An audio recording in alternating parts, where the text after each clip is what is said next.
A 16-year-old young woman went home on her bicycle and disappeared. The next day, her body was found in a field near the road.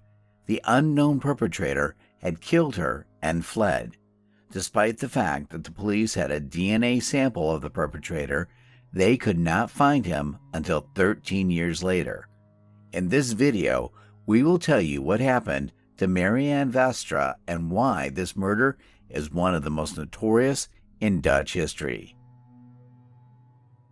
Marianne Vaatstra was born on August 10, 1982, in the Netherlands. She lived with her parents in De Westreen, a small village in the north of the country, far from large cities. The young woman was the youngest of 6 children. She had 2 brothers and 3 sisters.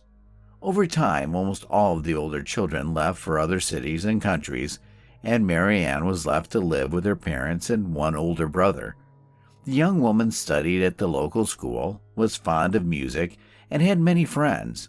The area where she lived was dotted with small towns and settlements located a few kilometers apart. For this reason, Marianne often went to other localities to spend time with friends or go shopping.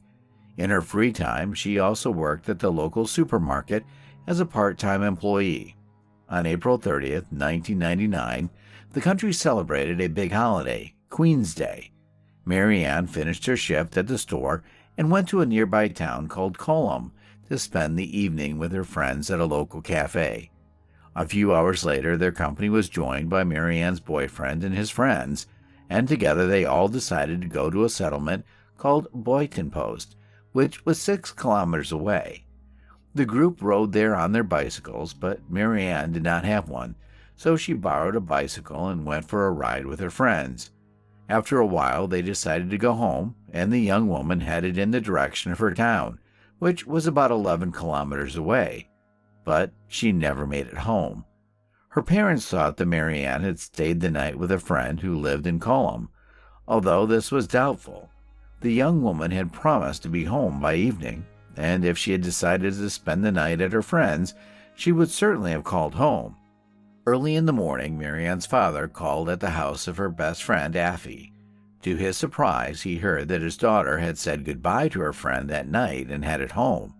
At this point, it became clear to everyone that something bad might have happened to Marianne. Her friend called her boyfriend, took her sister with her, and together they drove along the route Marianne took home. Meanwhile, the young woman's father decided to go to the police immediately. He told them that his daughter had not returned home and none of her friends knew where she was. Soon, 2 officers arrived to take a missing persons report, after which they returned to the station and prepared to begin their search. Meanwhile, Affie and her sister and boyfriend were driving near the settlement of Vinkleister with vast fields on either side of the road. At one point, they noticed something shiny in the grass and stopped.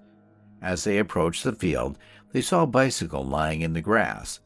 A little further away, about 15 meters away, was the awful sight of Marianne laying there. She had no clothes on, and there was a cut on her neck. All 3 were shocked. Affie wanted to check Marianne's pulse, but could not bring herself to approach the body.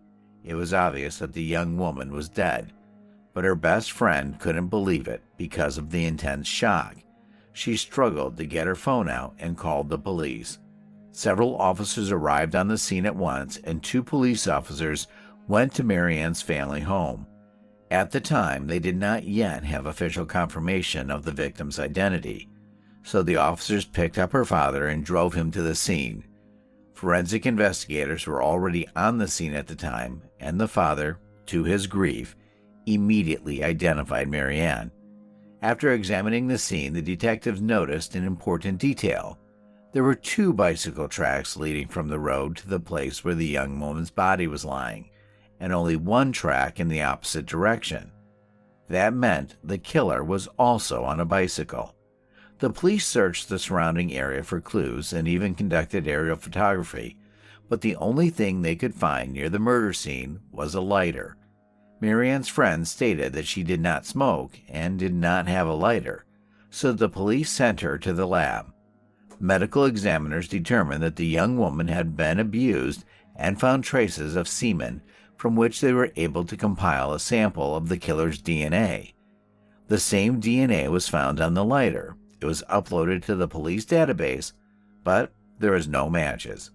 This meant that the perpetrator had no previous criminal record.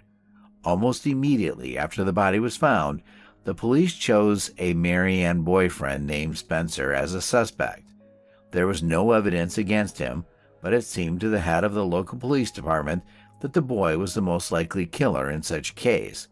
However, the young man voluntarily provided his DNA sample, and it did not match the one found on the victim's body. In the meantime, the crime had been covered extensively in the local media and on television. In that quiet and peaceful area, such murders were almost unheard of, and the public demanded that the police catch the culprit as soon as possible. The problem was that detectives were already deadlocked within the first week. They had a DNA sample of the killer, but no suspects. The police also received numerous calls from local residents. Some of them thought someone they knew might be behind the murder, but there was no confirmation of any of those theories. But the vast majority of people pointed to one specific place. Near the field where Marianne's body was found was a migration center for people who had applied for asylum. Most of the people there were from Iran and Syria. With each passing day, this theory spread through the local towns, and at one point, an impressive number of people were 100% certain that a refugee had committed the murder. Because of this, the police had to investigate this possibility. On May 5th, Marianne's funeral was held. Almost 1,500 people came to support her family at that moment, many from neighboring communities. 2 days later, the woman's parents organized a memorial procession, at the end of which they addressed the public. A total of about 20,000 people took part in the event, mostly due to the active national coverage of the case. More and more people contacted the police each day, and at one point the detectives got a really interesting lead. Several people reported seeing Marianne at a cafe one night as a certain Oriental-looking guy approached her and tried to get to know her. After the young woman refused, the guy made a gesture toward her with his thumb along her throat. Given that the young woman was killed in this manner, the police immediately began searching for the young man. He turned out to be a 15-year-old refugee from the same migration center. He admitted that he had indeed made such a gesture, but denied any involvement in the murder. The boy gave a DNA sample, and it did not match the one found on the victim's body. Despite this, local residents continued to blame the refugees from the migration center. The organization even had to hire additional security guards in case of possible conflicts. 12 days after the murder, people came out to the migration center to protest. At first, they simply shouted out demands to give them the murderer, but by evening the situation had escalated greatly. Several people threw Molotov cocktails in the direction of the building, forcing the police to intervene. Since then, security at the center has been significantly stepped up, and there have been no more demonstrations of this kind. A few days later, the police announced the arrest of a 32-year-old man named Pitt, who lived in the same town as Marianne. He was a local alcoholic and was disliked by most of the residents. The arrest came after a witness contacted the police that he had seen Pitt in bloody clothes the night of the murder. The man was detained and his DNA sample was sent to the lab. Almost instantly, journalists spread the word nationwide about the new suspect, except the DNA didn't match the sample, and the witness admitted to making up the whole story in retaliation against Pitt for a personal grudge. Investigating a possible connection to the immigration center, police began examining the logbook, which records all movements of refugees from the asylum area. They had the right to leave the center, but to do so they had to check the log and indicate where they were going and why. It turned out that 2 refugees had left the center on the night of the murder, but had not indicated where they were going. They were 26-year-old Ali and 19-year-old Mohammed. Police began looking into their possible involvement, but no details were released for a long time. Marianne's father was unhappy that investigators were keeping his family in the dark and still hadn't found the killer. He contacted a well-known crime reporter who agreed to take over the case and tried to find more information. On July 1st, the father of the victim appeared on a popular television program where he voiced the facts discovered by the journalist. First, the two refugees who left the center on the night of the murder were in the same cafe as Marianne. They also left almost immediately after the young woman left with her friends. Second, since that very night, the whereabouts of these men have been unknown. They had not returned to the center, and the police could not find them. At the same time, they had photographs of both men, but for some reason, the authorities did not publish them. After all these facts were made public on television, the police stated that they were currently searching for these suspects together with Interpol. The main theory is that they may have fled the country. All this has again aggravated relations between local residents and refugees. In early October, they again gathered outside the center to protest. On October 9th, Turkish police reported the arrest of one of the suspects, 26-year-old Ali. It turned out that all this time he had been living in Istanbul. He was taken to the Netherlands, where a DNA sample was taken and the necessary tests conducted. It did not match the sample found on the victim's body, and the man was cleared of suspicion. The investigation has since stalled again, and at some point, the police and Marianne's family began to suspect her boyfriend again. Even though his DNA did not match the sample, Spencer's behavior seemed suspicious. The young woman's acquaintances and relatives were certain that Marianne would never ride her bike home at night because she was afraid of the dark, and the distance was not that short. Spencer should have sent her home by cab, which even Marianne's parents knew. Instead, he let her go alone on her bicycle. The young man was questioned several more times, and here began something strange. He changed his testimony about that evening several times. Originally, Spencer said that he had met Marianne at a cafe, after which they drove to the Button Post. On re-examination, however, he stated that the young woman had gone there with friends before he even got to the cafe, so Spencer went to her on his bicycle. He went on to say that on the way there, he saw two guys walking with a bicycle. At one interrogation, Spencer said he did not recognize them because it was very dark outside. Then, he said they were two of his friends. This all seemed strange, but the police had no evidence against Spencer, and his DNA did not match the killer sample. The case stalled for several more months. On December 20th, the police decided to enlist the help of the public and asked all the men in the area to volunteer their DNA samples. But there was trouble waiting for them. It turned out that the law forbade the mass collection of DNA from citizens, even with their consent. So the authorities set a limit for the police. They could only take 150 samples, among which there was not a single match. From that point on, the case practically came to a standstill for several years. Marianne's parents tried to push for a change in the law that would have allowed extensive DNA screening, but they were turned down. The rationale was to protect people's privacy, even though such measures had already led to the capture of the perpetrator several times in other countries. In July 2001, the detectives announced an approximate profile of the perpetrator. They believed the killer was a local man between the ages of 20 and 40. The police again requested permission to conduct a large-scale collection of DNA samples within a 5-kilometer radius of the Marianne murder scene, but they were again denied. After that, the case finally came to a standstill. The victim's parents continued to participate in television shows and gave interviews, but each year, the case attracted less and less attention. There was no new evidence to help solve the gruesome mystery.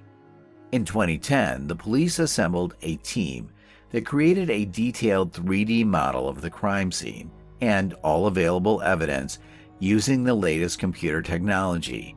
This again drew widespread public attention, and Marianne's parents again talked about the need for DNA screening. This time, 11 years after their daughter's murder, authorities decided to finally consider changing the law. The process took almost 2 years, and on September 6, 2012, the necessary amendments were passed. Police called a press conference to ask all men who were between 20 and 40 years old in 1999 to submit their DNA samples. The collection area was also limited to 5 kilometers. They estimated they were talking about 8,000 men, but not all of them agreed to give their DNA. The police managed to collect just over 6,500 samples, and experts began to study them. Unfortunately, the resources of the lab were limited. They had time to check about 400 samples a week, so the study had to take up to 4 months. The experts compared the samples to the killer's DNA profile, but they weren't just looking for a complete match. After all, it was unlikely the perpetrator would have given his DNA to the police. The lab was also trying to figure out the similarities by which they could establish kinship and trace back to the killer through a father, brother, or other relative. On November 19th, a month after the test began, experts finally got a long-awaited match. What was surprising was that they didn't just find a familial link, they got the DNA of the killer himself, meaning he voluntarily provided it to the police. Detectives soon announced the arrest of 45-year-old Jasper Syringa, a local farmer and father of 2. His house was only a few kilometers from where Marianne was killed. At first, the man kept silent, but after a conversation with his lawyer, he decided to confess. But the public only learned the details of this terrible crime on March 28, 2013, when the trial began. According to Jasper, that late evening, he was finishing up chores on his farm and decided to ride his bicycle before going to bed. As he himself admitted most of the time, riding his bicycle was just a cover for him. In fact, he was riding to a neighboring village to take advantage of the intimate services of local women. His wife was unaware of this, but in court he said that he had not intended to go there that night and had simply planned to ride to take his mind off family problems and difficulties on the farm. At one point, he noticed Marianne alone on an empty and dark road. Then it occurred to him that he could do whatever he wanted with her. Jasper drove up to her, took a penknife from his pocket, and threatened to silence her. He then took her to a field where he abused and killed her. At the trial, the man insisted that he did not mean to kill the young woman and did it out of panic. He realized what he had done and what the consequences would be for his entire family. His children were 5 and 8 years old at the time, and they were about to find out what their father had done. For this reason, Jasper decided to kill Marianne and go into hiding, but his conscience has been bothering him ever since. He continued to live in the area, listening to talk about the murder and seeing the family of his victim, whose lives would never be the same again because of his heinous act. Since then, he has repeated thoughts of turning himself into the police, but he's never made up his mind. When a massive DNA screening was announced in 2012, Jasper realized he would be figured out. He had so many relatives in the neighborhood, and one of them would certainly have turned in his DNA. Experts would find a partial match and start looking into all his relatives, which would inevitably lead to his capture. So Jasper decided to give his DNA, but he still couldn't bring himself to come to the police station and confess. The trial lasted only a few weeks, and on April 19th, the judge pronounced his sentence, 18 years in prison out of a possible 20 years under Dutch law. After 13 years, Marianne's relatives finally saw the perpetrator punished, but the judicial system gave them an unpleasant surprise. Due to his good behavior, Jasper is scheduled to be released as early as 2023, meaning he has spent less than 10 years behind bars. Share your opinion on this case in the comments, and don't forget to like it if you liked the video. Thanks for watching,